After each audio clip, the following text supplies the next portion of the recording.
অ্যাডমিশনটা হচ্ছে একটা স্মার্টনেস। এই স্মার্টনেসের জন্য গাইডলাইন দরকার। তো এখন তোমাদেরকে আমি এই জিনিসটা বলতে চাই, আইডেন্টিটি ক্রাইসিসটা কত খারাপ।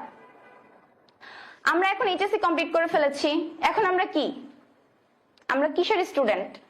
আমরা অ্যাডমিশন সিকার। এটা কোনো আইডেন্টিটি না আমাদের। আমরা যদি কোনো জায়গায় চান্স না পাই, আমরা কখনোই বলতে পারবো না যে আমরা এই জায়গার স্টুডেন্ট। আমরা অনেকেই ভাবে যে আমরা বাইরে চলে যাব। আমার অনেক ফ্রেন্ড ছিল, আরে পড়াশোনার দরকার নেই, বাইরে চলে যাব। তারা এখন তো বাইরে যায়নি। এত সহজ বাইরে চলে যাওয়া? এটা আমার মনে হয় কি যে বাবা মাকে ধোকা দেয়া, যা আইএলটিএস করছি আমরা অ্যাডমিশনের পড়া পড়বো না। তারা মনে করে যে আইএলটিএসটা অনেক সোজা। তো আমার মনে হয় যে এটা একটা ধান্দা, যে বাবা মাকে ফাঁকি দিলাম।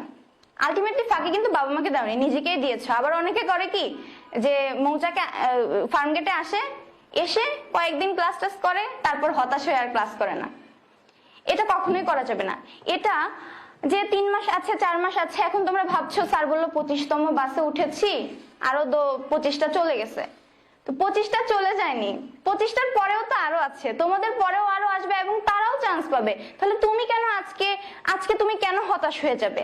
আজকে তুমি যে এমন ভাবে পড়াশোনা করবে যেন চান্স যদি নাও পাও, তাও যেন তোমার বাবা মা বলে আমার ছেলে মেয়ে পড়েছে, তার ভাগ্যে ছিল না, হয়নি।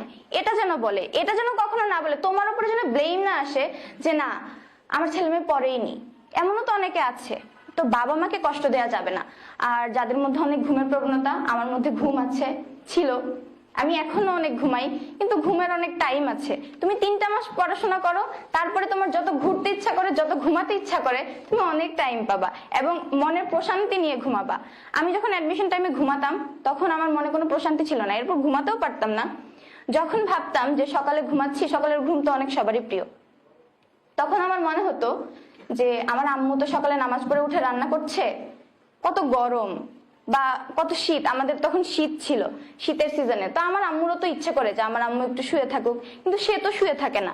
সে তো আমার জন্য উঠে ঠিকই রান্না করে, সকাল 8টায় যেন আমি এসে কোচিং এ জয়েন করতে পারি, সেজন্য সে আমাকে খাইয়ে দেয়। আমি কেন আমার আম্মুর এই কাজের, আমার আম্মুর এত কষ্টের মূল্যায়নটা আমি করব না? আমার বাবা এত কষ্ট করে আমাকে টাকা দিয়ে পড়াচ্ছে, আমি কেন তার টাকাগুলো নষ্ট করে ফেলবো? আমি কেন তার টাকার মূল্যায়ন করব না?